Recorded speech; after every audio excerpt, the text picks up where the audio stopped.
আসসালামু আলাইকুম। আজকের পর্বে আমি তৈরি করে দেখাবো টাকি মাছের ভর্তা। একটু ভিন্ন পদ্ধতিতে আজকে তৈরি করেছি। যারা ভর্তা প্রেমী আছেন, আমার আজকের ভিডিওটি আপনাদের কাছে অনেক ভালো লাগবে। টাকি মাছের এই লোভনীয় ভর্তা বানানোর জন্য আমি এখানে ৪ পিস টাকি মাছ নিয়েছি। মাছগুলোর সাইজ ছিল একদম ছোটও না, আবার একদম বড়ও না।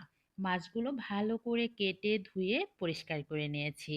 মাছের মধ্যে এখন দিয়ে দিব ৩টা বড় সাইজের কোচানো আলু। আলুটা দেওয়ার কারণে ভর্তাটা অনেক বেশি স্পেশাল হবে। ঝালের জন্য দিয়ে দিচ্ছি এখানে ১০ থেকে ১২টা কাঁচামরিচ, সাথে দিয়ে দিচ্ছি স্বাদ মতো লবণ, হাফ চামচ হলুদের গুঁড়া দিয়ে দিলাম, আর দিয়ে দিলাম অনেকটা বেশি করে পেঁয়াজ কুচি। যে কোনো ভর্তায় কিন্তু পেঁয়াজের পরিমাণটা বাড়িয়ে দিতে হয়, তবেই ভর্তার স্বাদটা ঠিকঠাক পাওয়া যায়। সবকিছু এখন হাত দিয়ে ভালো করে মাখিয়ে নিব।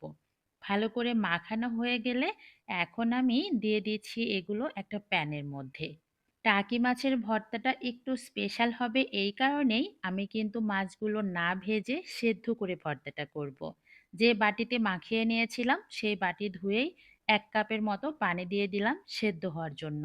ঢাকনা দিয়ে ঢেকে রান্না করব মিনিট ১০ ১০ মিনিটের মতো রান্না করতেই পানিটা একদম শুকিয়ে যাবে, আর মাছ আর আলু সুন্দরভাবে সেদ্ধ হয়ে গিয়েছে। আমি কিন্তু প্রথমে কোনো তেল ব্যবহার করি নাই, ঠিক এই পর্যায়ে সয়াবিন তেল ব্যবহার করছি। তবে যদি আপনার হাতের কাছে সরিষার তেল থাকে, সরিষার তেল দিলে কিন্তু এই ভর্তার টেস্ট আরও ভালো আসে। আজকে আমার বাসায় সরিষার তেল ছিল না, তাই আমি সয়াবিন তেলেই ভর্তাটা করছি। এই পর্যায়ে দিয়ে দিচ্ছি কয়েকটা শুকনা মরিচ। শুকনা মরিচটা লাস্টে দেওয়ার কারণ হচ্ছে শুকনা মরিচের যে স্ট্রং ফ্লেভারটা থাকে এইটা যেন ভর্তার মধ্যে পাওয়া যায়। ব্যাস, আরও কিছুক্ষণ নেড়েচেড়ে ভেজে নিয়ে এখন ভর্তাটা বানিয়ে নেওয়ার পালা।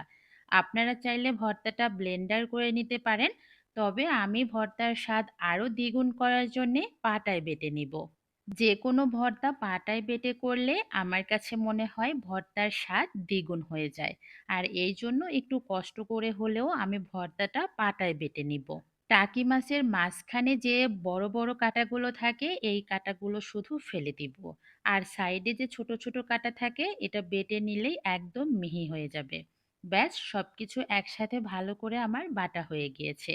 আর ভর্তাটাও কিন্তু একদম রেডি হয়ে গিয়েছে গরম গরম ভাত, খিচুড়ি অথবা খুদের ভাতের সাথে পরিবেশন করার জন্য। যে কোনো কিছুর সাথেই কিন্তু এই ভর্তা খেতে বেশ মজা লাগে। ভর্তাটা পরিবেশন করার পরে আমি উপর দিয়ে একটু তেল লাগিয়ে নিচ্ছি, যাতে করে ভর্তাটা ড্রাই না হয়ে যায়। অবশ্যই একদিন এই ইউনিক পদ্ধতিতে ভর্তা বানিয়ে খাবেন। আশা করছি আমার আজকের রেসিপিটি আপনাদের কাছে ভালো লাগবে।